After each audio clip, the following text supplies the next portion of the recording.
Oh my word, but sometimes I think Norwegian is just the most adorable language ever. You think you know a language, and then sometimes there's these words that I come upon that I'm like, oh, little Norway, which sounds so condescending, but I mean it sincerely. It makes me so happy sometimes that I feel like my face is gonna break off. It's just the most adorable little sweet innocent language. They just say it like it is. Like if you want to say accept, like I accept your apology, it's called a good take. I like that. If we accept something that's a thing we've taken that's good, it's so direct and it just tells you like it is. I love it.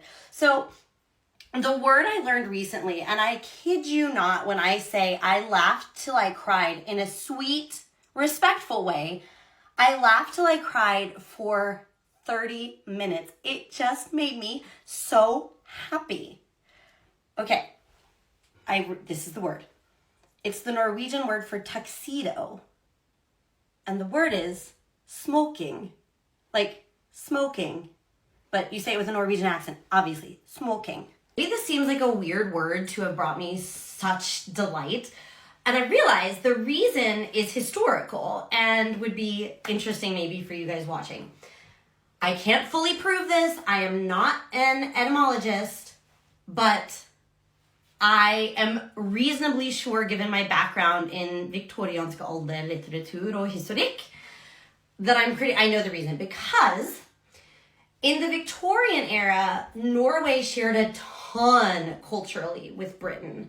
If you know any Ibsen, you know that he often kind of portrayed Norway as what he felt was sort of, everybody always sort of had an inferiority complex, that they weren't as fancy or cultured as Britain. And I've seen this a lot in my work where I compare 1880s literature from Ibsen and Strindberg to 1880s literature in Storbritannien.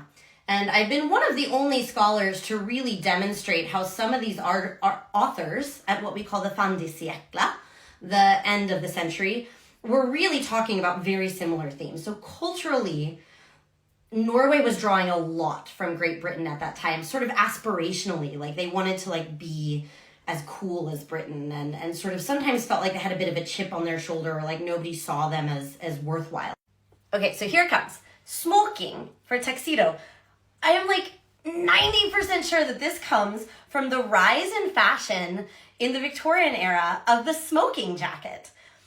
People after dinner, you would separate into genders. The women would go off to chat or do feminine things together, and the men would go to the smoking room. But the women didn't like the smell of the smoke, so men would have like a smoking jacket to put on while they smoked, with the idea that this would prevent their clothes and themselves from smelling like smoke. I'm certain that didn't work at all.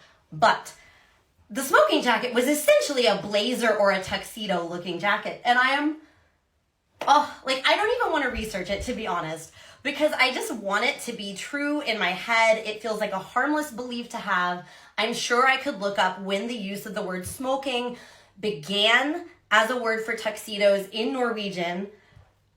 But I don't really want to fact check it because I'm pretty sure it's true, just based on my own knowledge. And it's the sweetest little thing, like sweet little Norway in the 1880s didn't recognize their own worth. Maybe I relate to this too much. Maybe I don't recognize my own worth. Maybe this is like my underdog story. They felt like the underdog. They should have believed in themselves, but they didn't. I'm not saying Norway was worse. I'm saying they felt this inferiority. They wanted to be like great big Britain over there. And so they saw the smoking jackets. And then when they got tuxedos, they were like, smoking. Ja, den ska det hete. Den ska hete smoking. And we still call it smoking. You guys, it makes me so happy because it's cute Norway things and Victorian things, and it's smoking.